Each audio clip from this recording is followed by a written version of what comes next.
error login ChatGPT បែបនេះមែនអត់ហើយអត់ដឹងពីរបៀបថាត្រូវធ្វើម៉េច login ឲ្យចូលឬក៏របៀបដោះស្រាយវាដឹងឯងទោះយើងលុប ChatGPT ចោលហើយ download ថ្មីទៅ reset ទូរស័ព្ទហើយនៅតែមានបញ្ហាហ្នឹងដែរត្រូវអត់មកមើលវិធីមួយនេះអ្នកនរគ្នា login ChatGPT ចូលដោយងាយស្រួលអូខេអញ្ចឹងជាធម្មតាអ្នកនរគ្នាចូលទៅ ChatGPT តើមកវា load អញ្ចឹងត្រូវហ៎អញ្ចឹងអ្នកនរគ្នាចុច login នៅ sign up ឬអីក៏ដោយក៏អត់ចូលដែរអញ្ចឹងជាដំបូងអ្នកនរគ្នាឥ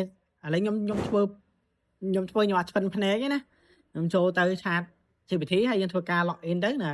មួយណាអូខេអញ្ចឹងយើងធ្វើការ login mail របស់យើងចូលទៅអញ្ចឹងពេលអ្នកនរគ្នា login ចូលទៅអ្នកនរគ្នាចាំមួយផ្លែត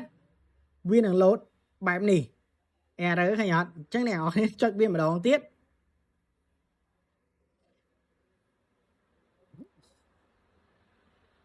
ហើយក៏វានៅតែ error បែបហ្នឹងត្រូវអត់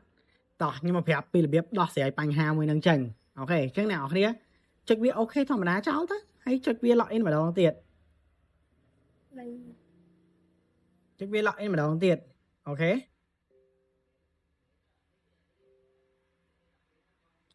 ចឹងវាពណ៌ធ្វើការ login ហ្នឹងអ្នកនរគ្នា clear វាចោលទៅហើយអ្នកនរគ្នាចូលវាមកគឺវាប្រើប្រាប់បានហើយឃើញអត់